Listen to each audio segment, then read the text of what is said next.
Breakaway. A type of prop made to look solid but break easily. Stardust moves out of the infirmary. Loop and Stardust have a conversation. Loop has some not fun thoughts.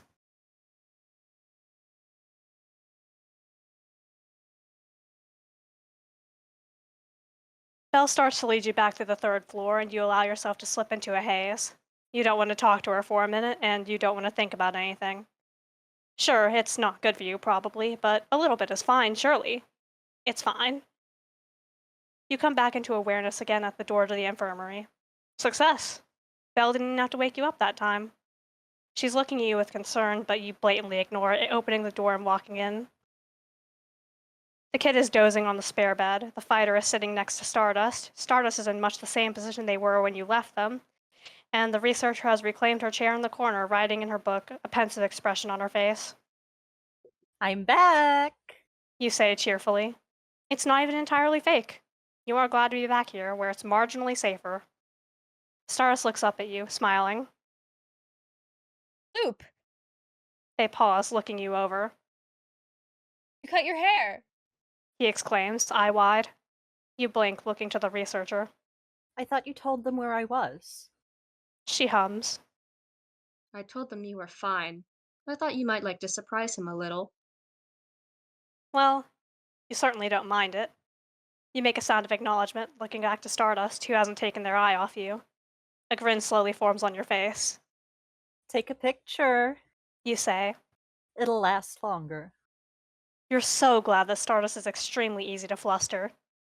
He makes a startled sound and looks away fast, and you cackle. It's so fun to be a menace. The fighter looks between you and Stardust, seemingly doing some mental math and possibly coming to a very incorrect conclusion. There's nothing going on here, really. Stardust is just easy, is all.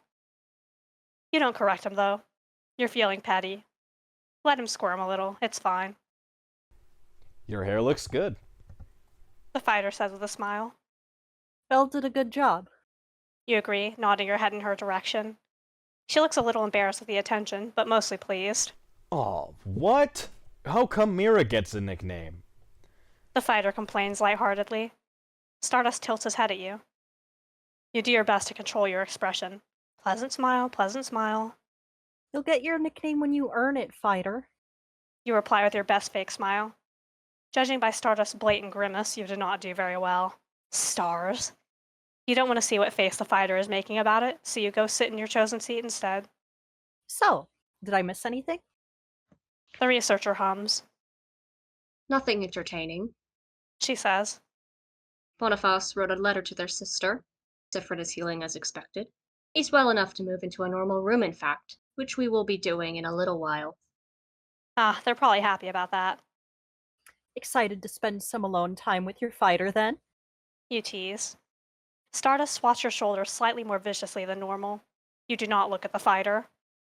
Actually, Stardust says. I was wanting to share a room with you, if that's okay. Aw, how can you say no when they look so bashful about it? Aww. You croon. Of course, my cute little Stardust. Adorable. Stop that. They hiss through their teeth.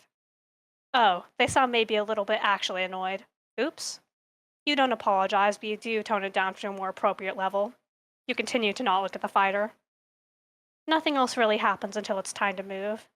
It's pretty peaceful, actually, just being surrounded by them and not having to talk. One of life's simple joys. You mostly just stand around while everyone else gets ready to move into individual rooms, a little listless. You eye the kid, still fast asleep. You frown, moving over to the researcher. Is the kid okay? You ask quietly. She eyes you a little, then nods. They're just tired. She says. I don't think they've been sleeping very well. That makes sense. Hopefully, the king gone, they'll be able to rest a little easier. You make a noise of agreement. Poor thing. The researcher looks at you, eyes narrow. Don't think I've forgotten that you never finished your explanation. You groan dramatically. Later. You plead. Mercifully, she nods. That settled, you all finally split off into separate rooms. You're quick to get to the one you're sharing with Stardust, honestly glad from the break from his party. You need it desperately. It's one of those L-shaped rooms that you're familiar with, 2 beds on opposite sides. Stardust steps in after you. Come on. They say, heading towards one of the beds. You mumble your assent, following after him. They sit down on it and pat the spot next to them invitingly, and you take it, settling down. It's so unbelievably nice to be away from prying eyes for a while. Well, other than Stardust, but he doesn't count. Speaking of, Okay. Stardust says, What was all that about? Hmm? you peer at them, head tilted. The flirting. You blink, tilting your head the other way. Just a bit of friendly teasing. You answer. I do it all the time. He frowns at you, eye narrow. Not like that. That was. They trail off, apparently struggling to find their words. It was weird. Were you. Something seems to click for him, and he bristles. Loop. Were you trying to make Issa jealous? No. You answer immediately. Then you think about it. Were you? You might have been. Oops. Loop. They groan, exasperated. Huh, must have shown on your face. Having a mouth makes hiding these things much more difficult. Why? He asks incredulously, irritated. You hum. I don't like him. You answer very simply.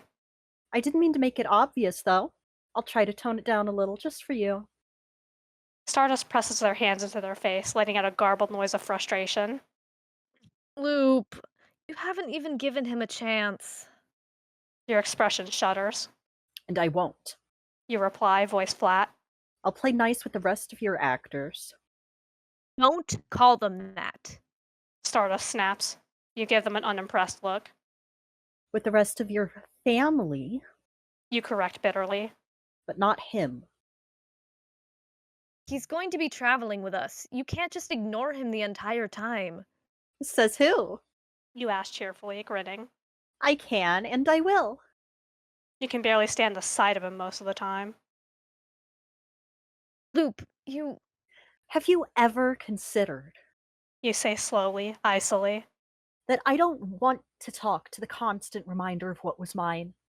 It's bad enough with the rest of them. I can't. Your voice cracks a little, and you stop. Stardust looks at you with a wide eye. You take a deep breath in and out. I'm not doing it. They don't respond immediately, visibly considering what to say for a good few moments. I'm sorry. He says finally, and you blink. What? It's not fair for me to tell you how to feel. I think it would be better if you could get along, but I'm not going to make you. Oh. Good. They couldn't make you anyways, but it's good that they won't be trying to. You can't go around antagonizing him, okay? Please. You huff, idly running a hand through your hair. Fine, You say. fine, I'll try. No promises. You're really causing enough trouble just by being here. You can at least make an attempt to not actively screw things up for them. Neither of you talk for a little while. You enjoy the silence while it lasts. Eventually, Stardust shifts a bit closer to you, leaning against you. You don't mind it. You don't really mind them being close like this. It's nice. Not that you'd ever admit it out loud. That would be horribly embarrassing. You lean back against him, eyes closed. So, Stardust says eventually. well, You hum.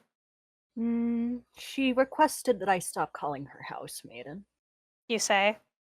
Didn't want to upset her. They press against you a little firmer for a moment. I'm glad He says. that you're trying. Well, you did say you would, and you are trying out this whole honesty thing. Just with Stardust, though. You think if you tried to be honest with their party, you'd explode. Maybe that would be nice, though, to have nothing left of you. It'd be a theatrical way to go, certainly, and you're all about theatrics. You are trying, you really are. Stardust deserves at least that much, you think, after you tried to murder them and all. It's just that you look at Stardust's beloved friends and you feel that horrible gaping hole in your chest yawning wide. You miss your friends. Your friends, not these replacements. You like Belle, you do, really. But she's not Mira. She's not yours. Yours is gone forever, erased from this world and any other because of you. Because you clung to them all stubbornly enough to make a stupid blinding wish about it, and then you didn't let go until your second wish came around and obliterated them. You, Hey, Stardust says, leaning heavily against you. deep breaths, okay? We're okay.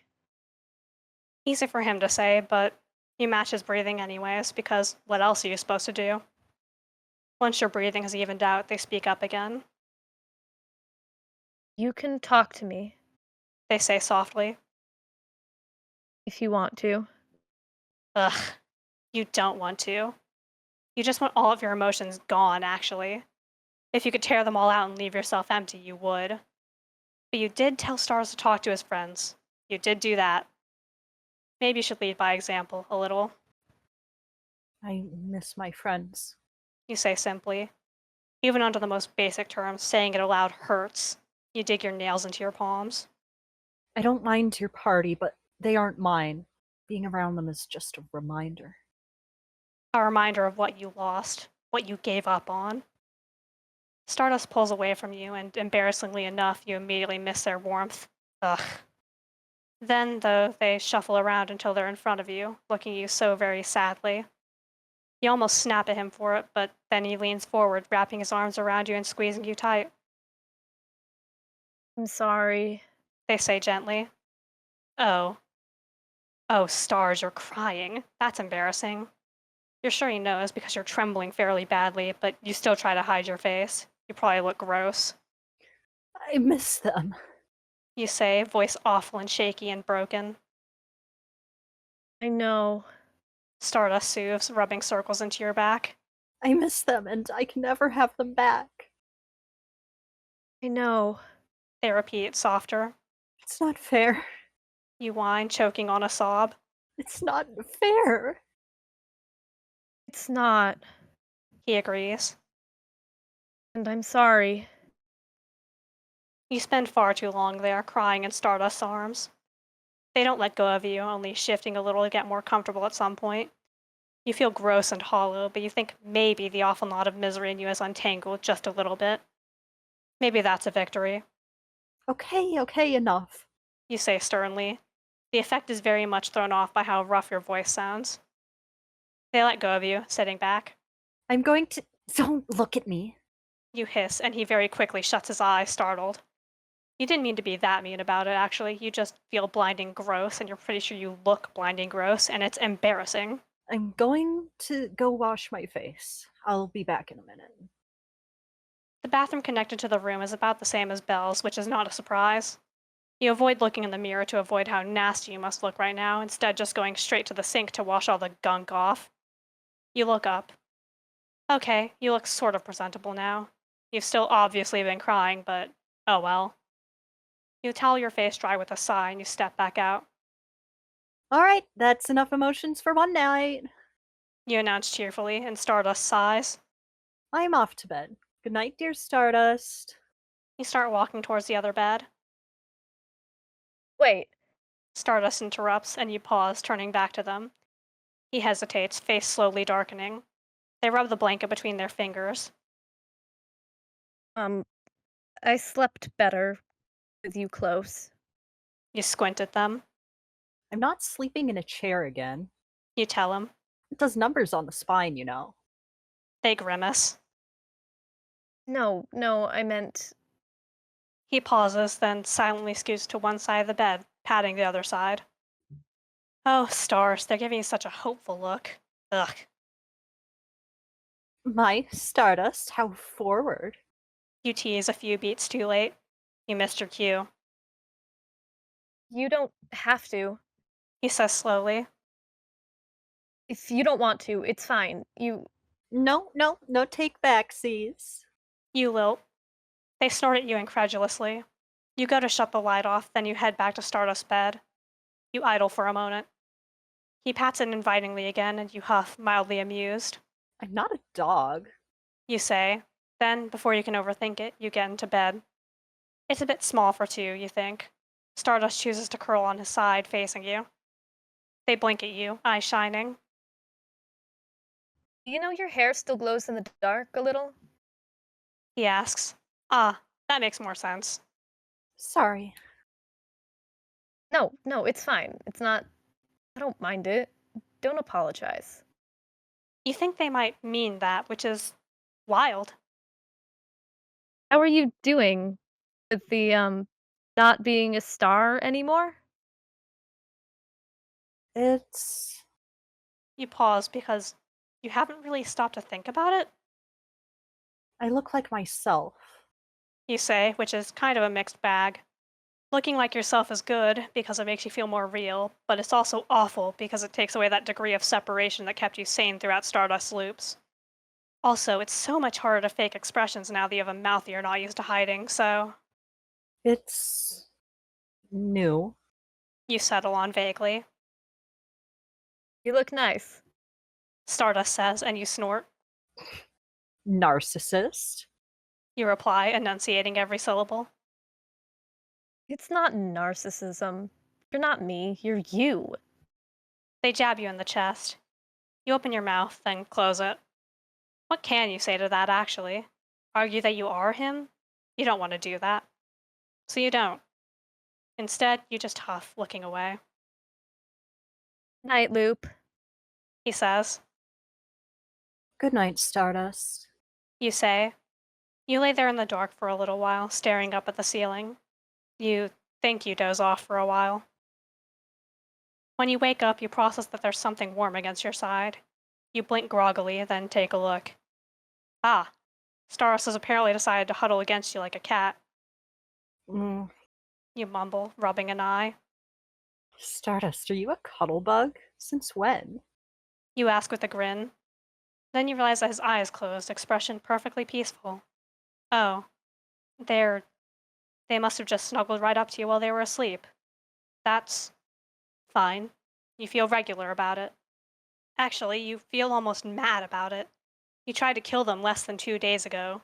You had your cruel, vicious hands tied around his throat and you squeezed, and they feel safe enough to be vulnerable around you like this? You could do it again. You could do it now if you wanted, and it wouldn't be difficult. They couldn't fight you off half asleep. Just keep pressing down until they stopped struggling. No. You imagine that terrified, desperate look they gave you the first time you tried. If he looked at you like that again, you wouldn't go through with it. You could snap their neck instead, perhaps. Long ago, you used to hunt small game to help provide for your friends on the road, snaring rabbits and squirrels. It can't be that much different. Or you could grab his dagger. You know from experience it would do the job perfectly well. Just one quick slash to open up their throat, and that would be that. Idly, you trace the skin over their carotid with your fingertips. They hardly even stir. Stardust tends to sleep like the dead. It would be so easy.